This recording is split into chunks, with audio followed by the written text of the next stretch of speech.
पहले अपने शिव गुरु के चरणों पर नाम करती हूँ, मैया पार्वती के चरणों पर नाम करती हूँ, लीलम दीदी हरिंदर भैया के चरणों पर नाम करती हूँ, सभी गुरु भाई गुरु बहन के चरणों पर नाम करती हूँ, माता पिता के चरणों पर नाम करती, मेरे प्रणाम को स्वीकार कीजिए।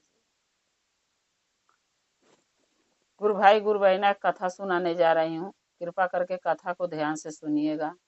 ध्यान से सुनने से ज्ञान मिलता है, आधी अधूरी कथा नहीं सुनना चाहिए, क्योंकि शिव गुरु का अपमान होता है। पूरा कथा सुनने से कथा के रहस्य के बारे में पता चलता है और ज्ञान भी मिलता है कि कथा में क्या बताया गया है, क्या समझाया गया है, उसका ज्ञान मिल जाता है। गुरु भाई गुरु बहना, अगर मेरा ये कथा अच्छा लगा जो मैं कहने जा रही हूँ तो कमेंट में लिख के जरूर भेजिएगा। चैनल को सब्सक्राइब कर लीजिएगा कि जो भी मैं वीडियो नया नया डालती हूँ वो आपके पास पहुँचती रहे और आप हमारे वीडियो को देखते रहें और अपना प्यार हमारे वीडियो के ऐसे ही देते रहें। एक गांव में एक गुरु बहिना रहती थी। वो गुरु बहिना जो थी वो शिव के शिष्या थी। शिव के शिष्या थी और उनके जो है कि एक लड़का था। वो शिव चर्चा भजन में गुरु बहिना बहुत जाती थी, 3 सूत्र का पालन करती थी, सुबह शाम महादेव के से दया मांगती थी, नमन करती थी और जहाँ भी चर्चा भजन होता था वहाँ वो जाती थी।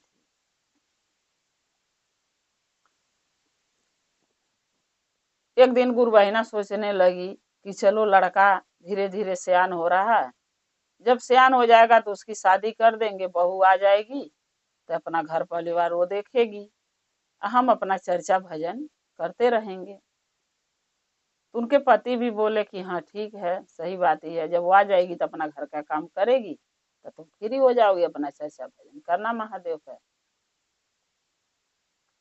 एक दिन क्या हुआ कि जब वो लड़का बड़ा हो गया तो गुरु बहिना अपने पति से बोली कि लड़का की शादी कर दीजिए, अब कमा भी रहा है और शादी हो जाएगा, बहू आ जाएगी तो अपना घर में देखभाल करेगी, खाना पीना घर का काम करेगी।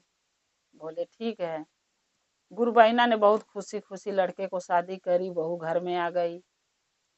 अब बहू भी, मैं उस टाइम मनो अच्छी थी, जब आई थी तो खाना पीना सब कुछ बनाती थी, करती थी, सही से देखभाल करती थी सास के घर का। कुछ दिन के बाद क्या हुआ कि उनका पति गुजर गए गुरु बहिना का। अब गुरु बहिना बची, उनका बेटा, उनकी बहू। तो जब बहू घर में आ जाती हैं तो खर्चे बढ़ जाते हैं, क्योंकि जब परिवार बढ़ता है तो खर्चे बढ़ता है। अब वो गुरु बहिना सोची कि बहू आ गई है तो परिवार बढ़ गया तो खर्चा भी बढ़ गया है, घर परिवार कैसे चलेगा। तो जो भी लड़का कमा के लाता था उसमें अपन वो चलाती थी, करती थी। एक रोज लड़का अपनी माँ के पास गया, गुरु बहिना के पास, बोला मम्मी, और परिवार बढ़ गया, खर्चा बढ़ गया, और घर चलाना मुश्किल हो गया कि गांव के कमाई से। किसी दिन लगता है तो कमाता हूँ काम धंधा, किसी दिन नहीं लगता, नहीं कमाता हूँ। मैं सोच रहा हूँ बाहर चला जाऊं, क्योंकि बाहर जाऊंगा कमाऊंगा तो पैसे भेजूंगा तो घर पर अपना घर का खर्चा आराम से चलेगा, राशन पता ही है। तो गुरु बहिना बोली कि ठीक है, जाओ, कमाओगे नहीं तो कैसे घर चलेगा। गांव के कमाई से, सही बात है, हम लोग तो थे माँ बेटा तो कैसो खा के जी लेते थे, लेकिन अब बहू आ गई तो उसके लिए भी तो एक्स्ट्रा खर्चा तो उसका चाहिए चाहिए, तो कहाँ से आएगा, बिना पैसे तो होगा नहीं, जाओ कमाओ। तो फिर गुरु बहिना बोली कि जाके अपनी पत्नी से नहीं, बहू से भी पूछ लो को क्या कहती है, अगर कहती है जाने कमाने तो चले जाओ। तो बोला ठीक है, गया पूछा तो भी बोली कि हाँ ठीक है, जा अपन जाओ कमाने, बाहर घर में रहने थोड़ी ना गुजारा होगा। तो लड़का जो है वो कमाने चला गया बाहर। जब कमाने चला गया तो जो गुरु बहिना थी, जब ये चर्चा भजन में जाने लगी कि बहू आ गई है, चलो घर का काम कर रही, हम अपना चर्चा भजन करें, तो ये बात जो थी बहू को पसंद नहीं आता था। बहू को भगवान में कोई रुचि नहीं थी, भगवान से वो भगवान को मानती ही नहीं थी, महादेव को। उसको लगता था कि ये सब दिखावा है और हमारी सास बेफालतू का काम कर रही है, काम घर का नहीं कर रही है और बाहर चर्चा भजन में जुड़ी रहती है। तो कुछ न कुछ यानी घर में कलेश होता ही था। सुबह सो के उठती थी लेट, खाना पीना नहीं बनाती थी। गुरबहिना सो के उठती थी तो झाड़ू वाड़ू लगा के घर आंगन के अपना नहा धो के पूजा पाठ करती थी घर में, और मंदिर में भी चली जाती थी महादेव के जल चढ़ाने। वहां से आती थी तो कहीं चर्चा भजन अगर होता था वहां चली जाती, तो सुबह ये खाना लेट बनाती थी। जब बोले सास रहती थी खाना नहीं बनाती थी, सास के चल जाने पर खाना बना के अपने खा लेती थी, और सास को खाना नहीं मिलता था तो बेचारी जो पर प्रसाद चर्चा मिलता था उसी को खा के पानी पी लेती थी। तो दिन तो उनका ऐसे कट जाता था। अब रात को एक टाइम बनाती थी तो भाई सास को खाना देती मिलता था खाने के लिए गुरबहिना को। बहू को यह लगता था कि बेटा हमारे पति तो है ही नहीं, तो बुढ़िया शिकायत किससे करेगी, तो जैसे मैं चाहूं वैसे इनको रख सकती, और करती भी वैसे ही थी। ऐसे करते करते जब कुछ दिन बीता तो बहू लड़ाई लगी करने सास से कि तुम चर्चा भजन में तुम्हें जाना ज्यादा जरूरी था, घर का काम कौन करेगा। गुरबहिना बोली कि मैं घर का काम करूंगी, तू क्या करेगी, किस लिए शादी करके लाए। तो बोली मैं तुम्हारे नौकरानी थोड़ी हूँ काम करने के लिए आई हूँ। तो बोली ये बात तो तुझे शादी से पहले बोल देना चाहिए था, तो हम शादी करते, नहीं तो नहीं करते। अब ऐसे बात बढ़ गया तो तुम्हें मैं दोनों जने सास पतोई में हो गया।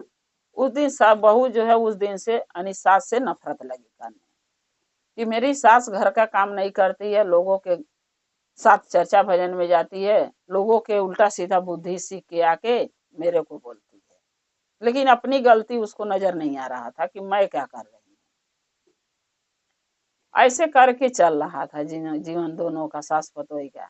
अब बेटा तो बाहर ही था, लेकिन जब भी बेटा फोन करता था वो अपनी सास से बात नहीं कराती थी, क्योंकि लड़का जब फोन करता था तो पूछता था माँ कहाँ है, माँ से बात कराओ। तो वो झूठ बोल देती थी। गुरबहिना घर में रहती थी लेकिन कह देती थी कि चर्चा में गई हैं, तो भजन में गई हैं, तो कीर्तन में गई हैं, ऐसे बोल देती थी। फिर दोबारा दूसरे दिन फोन एक दिन किया तो बोली कि तुम्हारी माँ किसी के घर गई होगी चुगली चपाटी बतियाने, घर फोड़ने।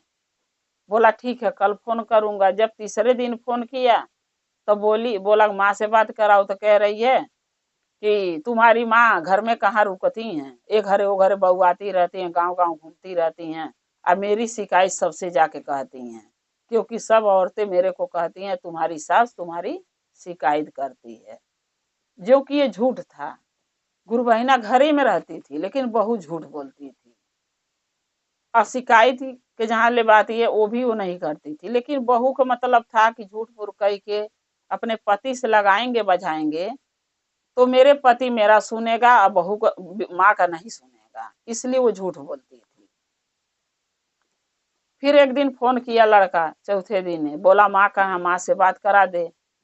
बोली कि तुम्हारी माँ पता नहीं कहाँ गई है, मुझे नहीं मालूम। तब वो बोला कि रोज रोज माँ कहीं चली जाती है, तू झूठ बोलती है। बोली नहीं झूठ नहीं बोलती हूँ, तुम्हारी माँ तो मेरा जीना दुश्वार कर दी है। बोला क्यों।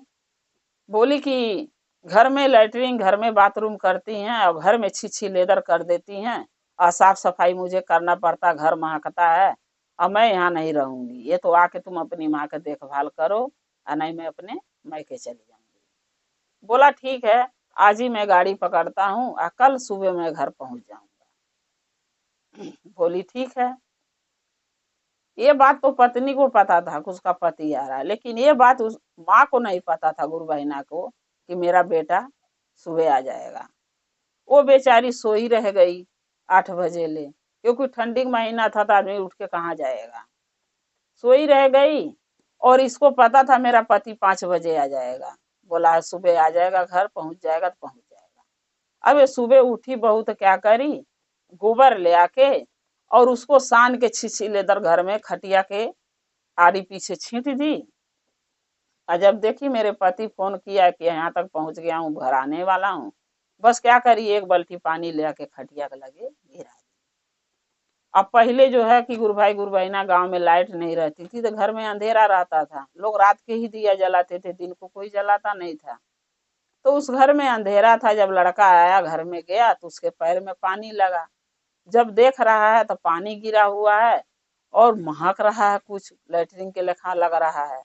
तो उसको लगा कि सच में मेरी माँ घर में लैट्रिन बाथरूम करती है, मेरी बीवी सच बोल रही है।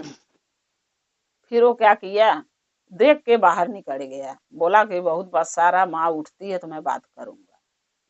फिर बाहर जब निकला तो उसकी बीवी उसका कान लगी भरने, बोली देखो तुम्हारी माँ देखे ना लैट्रिन बाथरूम घर में करती, अब तो तुम आँखी से देख लिए। जब ये बात गुरबहिना सुनी कि मेरे बेटा आ गया, उसका आवाज लग रहा, तो सूत के उठ के नीचे उतरी तो उनके भी गोड़ में पानी लग गया। तो वो सोची कि चलो पानी कैसो गिर गया होगा, कोई बात नहीं है, बस वो निकल के गई। अब बेटा से सोची कि तनी मिल लूं, इतना दिन पर आया है, कभी आज तक बात भी नहीं हमसे हुई थी, कैसे था कैसे नहीं था। जब वो आई हाल चल लगी पूछने कि बेटा कैसे हो कैसे नहीं हो, कब आए हो। बोला हम ठीक है माँ। अब बहू सोचने लगी कि ये माँ बेटा तो आपस में बतिया रहे हैं, लेकिन बेटा पूछ नहीं रहा है कि माँ लैट्रिन बाथरूम क्यों करी है घर में। अब उसको लगी ठुनकी आने, खुद की आने कि पूछो अपनी माँ से। तब वो बोला माँ जब तुम चल फिर सकती हो, अभी हाथ पैर तुम्हारे सही सलामत हैं, चल फिर सकती हो, चर्चा भजन में जाती हो, तो घर में लैट्रिन बाथरूम क्यों करती हो। तब गुरुबहिना बोली कि बेटा मैं तो लैट्रिन बाथरूम मैं खेतों में चली जाती हूँ सुबह शाम, मैं घर में कहाँ करती हूँ। तब वो बोला लड़का की नहीं माँ आप घर ही में करती हो, देखो ना आप जाके खटिया के लगे, आपके खटिया के आरी पीछे लैट्रिन और जो है कि बाथरूम पानी बाथरूम करे वो पानी गिरा हुआ है।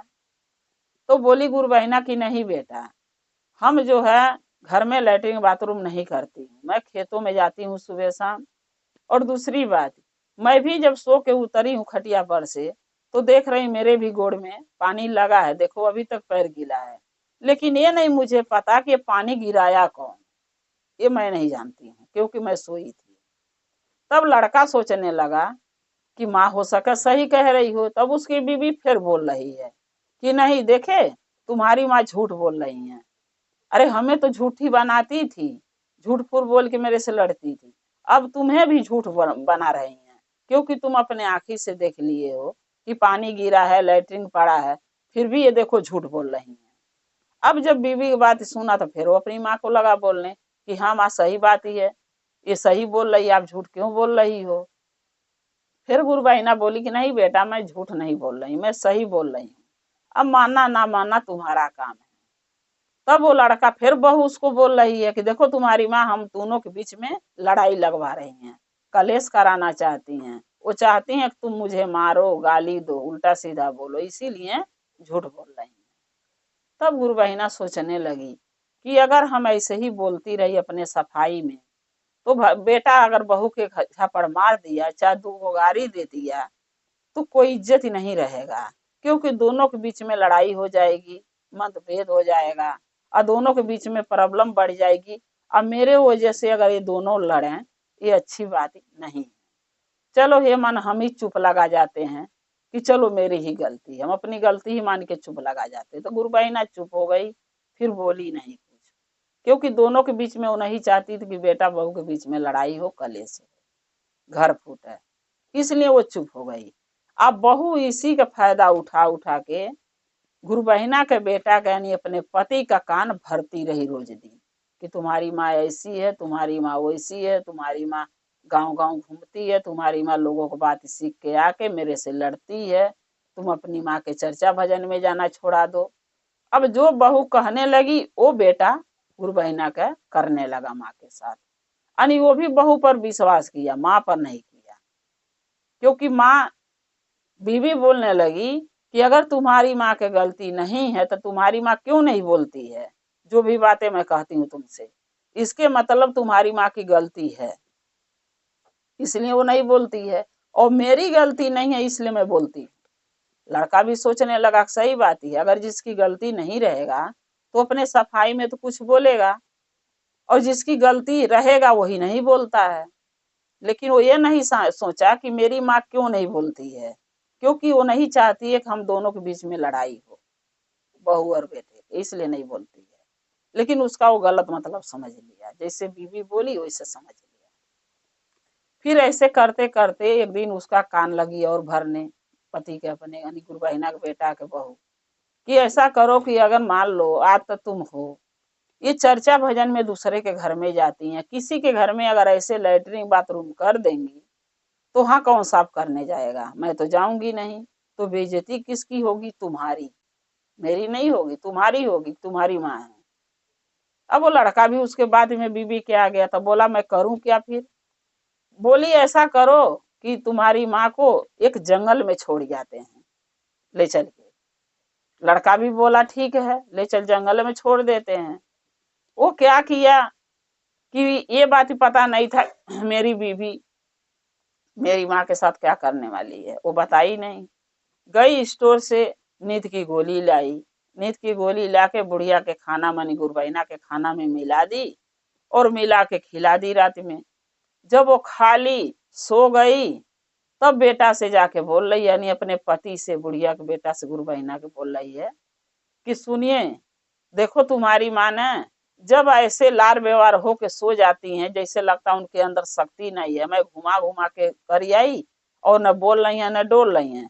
जब ऐसे सोती हैं ना तभी वो लैट्रिन बाथरूम घर में करती हैं। ऐसा करो इनको ले चलो जंगल में छोड़ जाते हैं, नहीं फिर सुबह लैट्रिन बाथरूम कर मिलेगा, कौन साफ करेगा? अब जो गुरबहिना का बेटा था वो भी बात में आ गया, बोला ठीक है।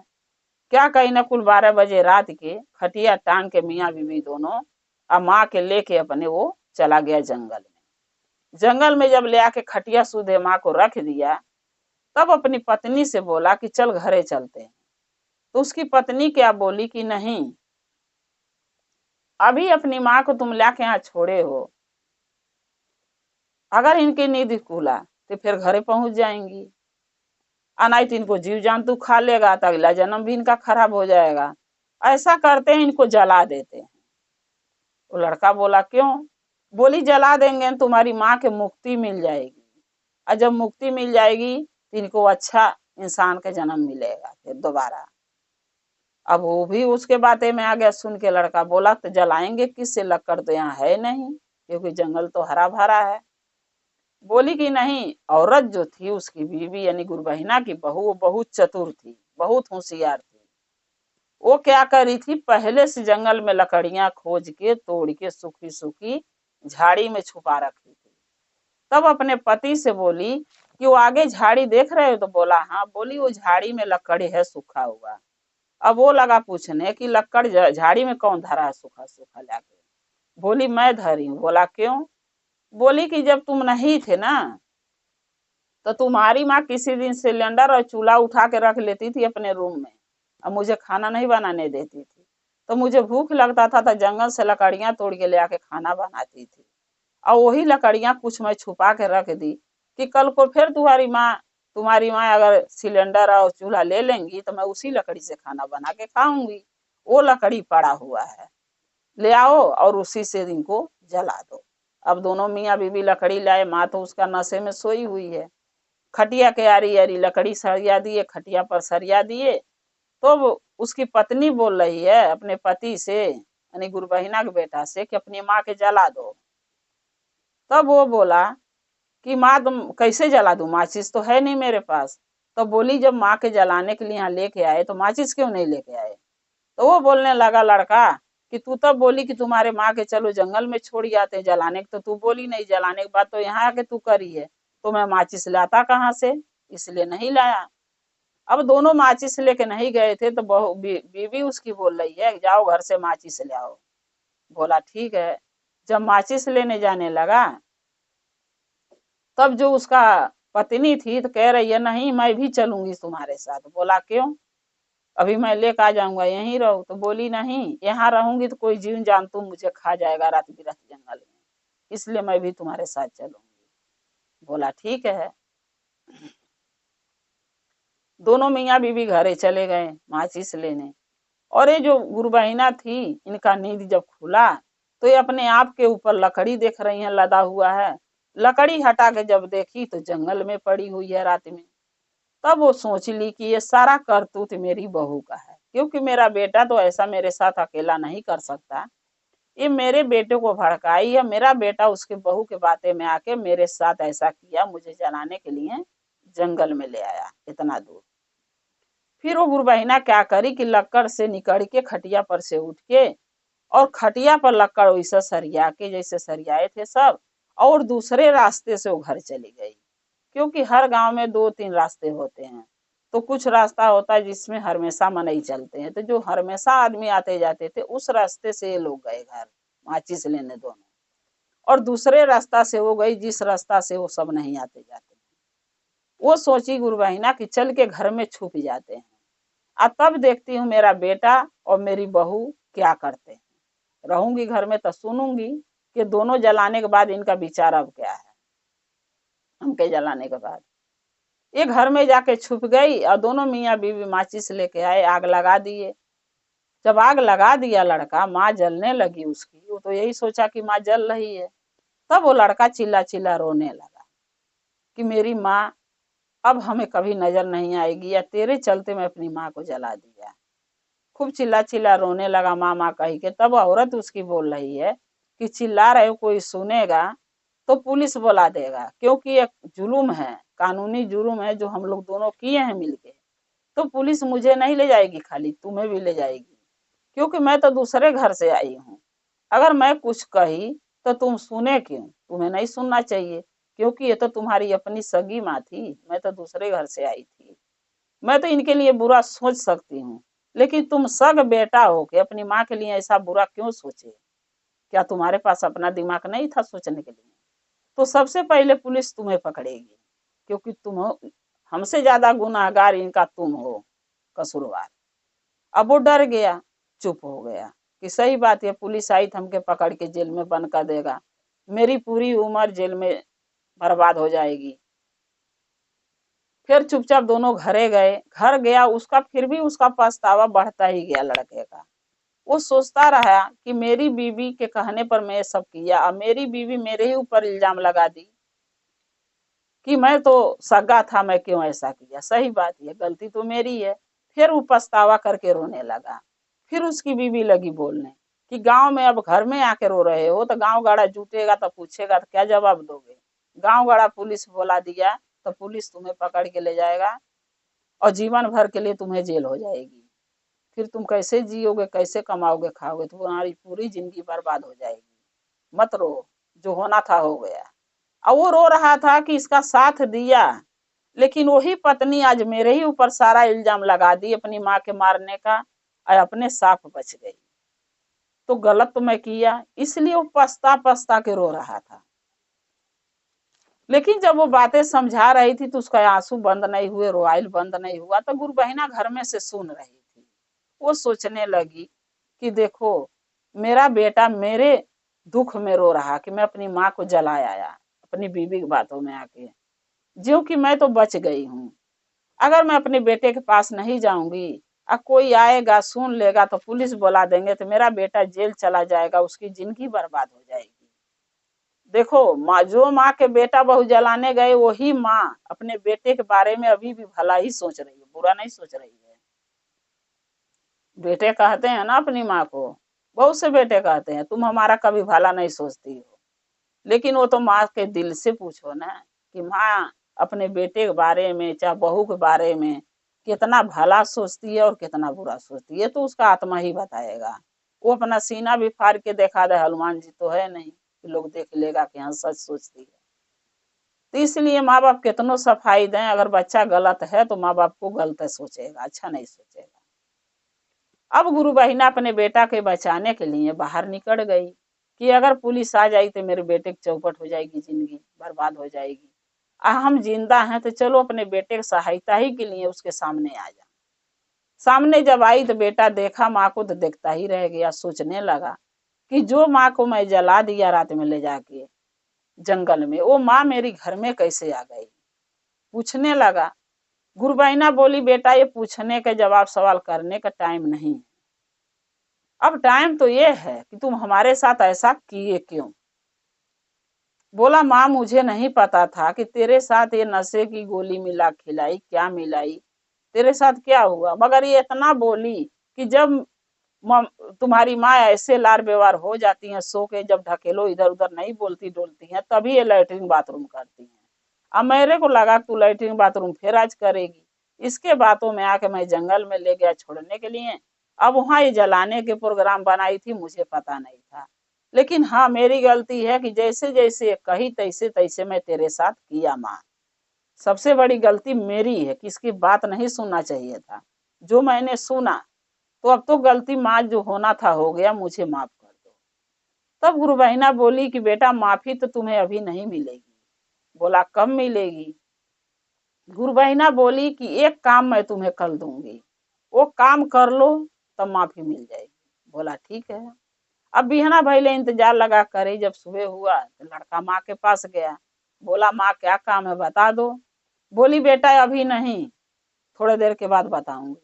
फिर थोड़े देर के बाद जब गया तो माँ जो थी उसकी, माँ जो थी वो एक छोटा सा बैग लाई। बैग में पूरा पैसे भरा हुआ था, छोटा बैग था, और बेटा के हाथ पर रख दी। बोली बेटा ये बैग का पैसे लो और अपने गांव नहीं दूसरे गांव पर चले जाओ, और वहां जाके गांव में घूम के ही बोलना कि पैसे लो बीबी दो, पैसे लो बीबी दो। अब ये लड़का जो दूसरे गांव पर गया तो पूरे गांव में सुबह से शाम तक यही बात घरे घरे जाके बोला कि ये बैग के भरा पैसे लो बीबी दो, बैग के भरा पैसे लो बीबी दो। तो सबने अपनी लड़की देने के लिए उस लड़के को तैयार हो गया, ये सोच के कि ये लड़का अमीर लग रहा है। लड़की वाले दहेज देते हैं लड़के को, और ये लड़का उल्टा पैसे हमको लड़की वालों को दे के और लड़की मांग रहा शादी के लिए। तो सभी ने तैयार हो गए भाई। सब माँ बाप चाहते हैं कि हमारी बेटी अमीर घर में जाए, अच्छे घर में जाए। लगभग सभी गांव वाले जिसके जिसके बेटी थी वो सभी तैयार हो गए कि ठीक है हमारी बेटी से शादी कर लो और पैसे मुझे दे दो। ये लड़का बोला कि आज नहीं शादी करूंगा, अभी आज पता करने आया हूँ, कल मैं आके बताऊंगा। सब बोले ठीक है। फिर ये बैग का भरा पैसे लेके घरे चली आया, न शादी किया किसी लड़की से न पैसे दिया। बोला कल आऊंगा। लेके आया तो फिर अपनी माँ से जाके बोला कि माँ जो तुम काम दी थी वो मैं कर दिया। बोली क्या किए? तो मैं घरे घरे बैग का पैसे लेके घूमता रहा। अब बोला सबसे कि पैसे लो बैग में भरा हुआ और बीबी दो। तो सबने अपनी लड़की देने के तैयार हो गए कि चलो मेरी बेटी शादी कर लो, मेरी बेटी शादी कर लो। जिस जिसके घर में लड़की थी सभी कोई तैयार हो गया है। तो अब क्या करूं माँ? तब गुरु बहिना बोली कि कल फिर जाना। बोला ठीक है। जब बिहना भैले फिर भेजी तो बोला आज क्या बोलूंगा? बोली आज बोलना कि बैग का भरा पैसे लो माँ दे दो, बैग का भरा पैसे लो माँ दे दो, ये बोलना सबके घरे जाके। एक घर भी नहीं छूटना चाहिए। अब वो लड़का गया गांव में जाके फिर लगा कहने दूसरे दिन वही गांव में कि बैग का भरा पैसे लो माँ दे दो, बैग का भरा पैसे लो माँ दे दो। घरे घरे यही बात लगा बोलने। तो जिसके घर ये बात बोलता था कि बैग का भरा पैसे लो माँ दे दो, तो कोई मारता था उसको, कोई गरियाता था, कोई खदेड़ता था, कोई भला बुरा बोलता था, कोई कहता था पापी है। मनो बहुत कुछ उसको कहते थे लोग। बहुत से लोग उसको मारे भी। बहुत से जो गुरु बहिना थी, माताएं थी, वो भी मारी। बोल के इसलिए मारी उसको कि ये नालायक अपनी माँ को तो मार दिया होगा, आज भी अपनी माँ को मांगने आया है। कौन इंसान अपनी माँ को देगा? पैसे लेगा माँ देगा? माँ भी कोई बिकने वाली चीज होती है कि लोग अपनी माँ को बेचेगा? अरे माँ तो माँ होती है, क्योंकि माँ अगर बिक गई तो दुनिया में रह क्या जाएगा? प्रलय आ जाएगा। क्योंकि अपनी माँ को कोई नहीं बेचता है। अब ये सोच के सब मारने लगी। कुछ मारी, कुछ गरियाई, कुछ खदेरी। फिर शाम को लड़का गया तो बहुत मार खाया था, चोट फोट लगा था। फिर माँ के पास गया। माँ बोली क्या हुआ आज, क्यों इतना मार खाया है? बोला क्या करूं माँ, सब बोल रहे हैं कि कल तू आया तो बोला बैग का भरा पैसे लो बीबी दो, और आज तू आया है तो कह रहा बैग का भरा पैसे लो माँ दो। तो तू कल बीबी किनने आया था, आज माँ किनने आया? इस चक्कर में मैं मार खा गया माँ। तब गुरु बहिना बोली कि क्या बेटा इस दोनों चीज से कुछ सबक सीखा? बोला माँ मेरे तो समझ में नहीं आ रहा है कि मैं ऐसा जो करा तो क्यों कहा और आपने क्यों करवाया ये सब काम। तब गुरु बहिना बोली कि बेटा तुझे सबक सिखाने के लिए मैंने करी और तुझे सबक मिल गया होगा, लेकिन तू समझना नहीं चाहता। बोला कैसे। गुरु बहिना बोली कि देख बेटा, जब तू बैग का भरा पैसे लेके घरे घरे घूमा कि बैग का भरा पैसे लो बीबी दो, तो सबने तैयार हो गया।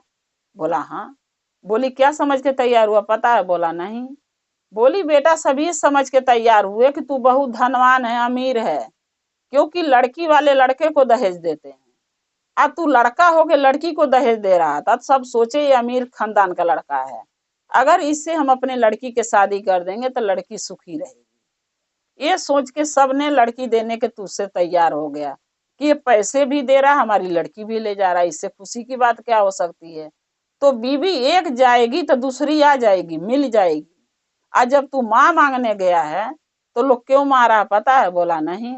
बोली कि इसलिए लोग मारा है कि कोई अपनी माँ को नहीं बेचेगा, कोई बेटा अपनी माँ को नहीं बेच सकता, क्योंकि माँ एक होती है। जीवन में लाइफ में एक ही माँ मिलती है। अगर माँ मर गई, चाहे माँ घर छोड़ के चली गई, तो माँ दोबारा नहीं मिलेगी। लेकिन बीवी नहीं चली जाएगी तो बीवी मिल जाएगी, लेकिन माँ चली जाएगी तो माँ नहीं मिलेगी। इसलिए तू मार खाया है, क्योंकि अपनी माँ को कोई नहीं बेचेगा। चाहे माँ अच्छी हो, बुरी हो, बूढ़ हो, जवान हो, कैसी भी हो, माँ तो माँ होती है। क्योंकि दुनिया में अगर माँ बिकने लगी तो दुनिया में प्रलय आ जाएगा, दुनिया में कुछ नहीं बचेगा। एक माँ है जो बच्चों के पोस पाल के बड़ी करती है, उसका सेवा करती है, उसका शादी ब्याह करती है, उसका दुख दर्द सब समझती है। माँ ना आए तो कुछ नहीं दुनिया में। भगवान महादेव शिव गुरु इसीलिए माँ बनाए हैं। जब एक पति का पत्नी मर जाती है तो दूसरा शादी कर लेता है, उसको कोई नहीं कुछ कहता है, क्योंकि उसको जरूरी नहीं होता कि उसके बच्चे मरे चाहे जिए। लेकिन जब एक पत्नी का पति मर जाता है तो पत्नी 100 बार सोचती है कि अगर हम दूसरी शादी कर लिए तो मेरे बच्चे बर्बाद हो जाएंगे, उनको कौन देखभाल करेगा। इसलिए वो दूसरी शादी नहीं करती है, अपने बच्चे के पालने पोसने में पूरी जीवन पूरा लाइफ बर्बाद कर देती है। और वही बच्चा जब बड़ा होके अपनी माँ को मारने के लिए जाता है, जलाने के लिए जाता है, तो सोचो उस माँ पर क्या बीतती है। इस कारण से तू मार खाया है, क्योंकि कोई माँ नहीं बेचता है दुनिया में। बीवी चली जाएगी तो बीवी एक जाएगी, दूसरी मिलेगी, लेकिन माँ अगर चली गई है दुनिया से तो कभी नहीं मिलेगी, कोई तुझे माँ नहीं देगा। लेकिन बीवी सब तो कोई मिल जाएगी, कोई भी अपनी बेटी दे देगा, जिससे तू शादी करके बीवी बना लेगा। तब ये बात जब बोली तो वो लड़का के समझ में आ गया कि हाँ मेरी माँ सही बोल रही है। तब वो लड़का अपनी माँ से बोला, नहीं गुरबहिना से, कि माँ अब मैं तेरी बात मानूंगा, सुनूंगा, और जो तू कहेगी वही मैं करूंगा। अब कमाने भी नहीं जाऊंगा, तेरे ही पास रहूंगा, जो नमक रोटी कमाऊंगा उसी में खुश रहूंगा, खाएंगे पिएंगे रहेंगे, और तेरा सेवा सुबैता मैं करूंगा। अब जो मैं गलती करा हूं उसको सुधारूंगा। गुरबहिना बहुत खुश हुई। चलो देर सवेर हुआ, लेकिन मेरे बेटे को ज्ञान तो आ गया, बुद्धि तो मिल गई कि क्या सही है क्या गलत। अब जो बहू थी वो सोचने लगी कि माँ बेटा दोनों एक हो गए, हमें तो कोई पूछेगा ही नहीं। तब वो सोचने लगी कि अब क्या करूं कि हम इनसे माफी मांगू। तब फिर वो अपने पति से माफी लगी मांगने। तो पति बोला कि नहीं, जब तू मेरी माँ के खिलाफ मेरा कान भरी और मैं तेरे चक्कर में आके अपनी माँ को ले आके जंगल में जला भी दिया, लेकिन वो तो महादेव का कृपा है कि कैसे मेरी माँ बची, जो आज मेरी माँ मेरे पास है। नहीं तो मैं तो अपनी माँ को लगभग खो दिया था, लेकिन भगवान का महादेव का कृपा है जो अभी भी मेरे पास है, मिल गई मुझे दोबारा। लेकिन अब तेरे बात में नहीं आऊंगा, तेरा बात नहीं सुनूंगा, तुझे माफ नहीं करूंगा मैं। तुझे रहना तो रहो, ना अपने घरे को नहीं हरे। तब वो सोची कि मेरा पति तो सुनेगा नहीं, अब अपनी माँ का मानेगा। तब गुरु बहिना से लगी माफी मांगने कि मम्मी हमें माफ कर दो, मैं ऐसी गलतियां दोबारा नहीं करूंगी, जो हुआ सो भूल जाओ। तब गुरु बहिना बोली कि देखो, अगर तुझे मैं घर से निकालती हूँ तो मेरे परिवार के, मेरे खानदान की इज्जत चली जाएगी। लोग यही कहेगा कि बहू के सास ने निकलवा दी, घर से खदेड़ दी। तो अपनी इज्जत बचाने के लिए मैं तुझे घर से तो निकाल नहीं सकती, लेकिन हाँ अगर दोबारा ये गलती करी तो मैं तुझे कभी इस घर में रहने नहीं दूंगी। बहू ने माफी मांगी सास से, और सास और बहू और बेटा मिलके रहने लगे, अपने करने खाने लगे। तो गुरु भाई गुरु बहिना, जैसे शिव गुरु महादेव वो गुरु बहिना के जीवन बचाए, जान बचाए, और गुरु बहिना अपने बेटा के अच्छा रास्ता, अच्छा मार्ग समझाई और लड़का समझ गया। महादेव सब पर ऐसे ही कृपा बनाए रखें। गुरु भाई गुरु बहिना, अब महादेव के सच्चे मन से पूजा पाठ कीजिए, कार्य कीजिए, महादेव का दया मिले। महादेव का दया मिलेगा तभी हम लोग पर सहायता होगा। गुरु भाई गुरु बहिना, एक कथा शिव गुरु के चरणों में रखते हुए मैं कहना चाहती, अगर मेरा ये कथा आपको अच्छा लगा, चैनल को सब्सक्राइब कर लीजिए और कमेंट में लिख के जरूर भेजिए कि मेरा कथा कैसा लगा। और जैसे आप लार प्यार पहले भी हमारे कथा को देते थे, चर्चा को देते थे, वैसे देते रहिए दुलार प्यार, और हम और आप शिव परिवार से ऐसे ही जुड़े रहें। हर हर महादेव, घर घर महादेव। महादेव का दया और कृपा आप लोग पर सदा बना रहे। जय शिव।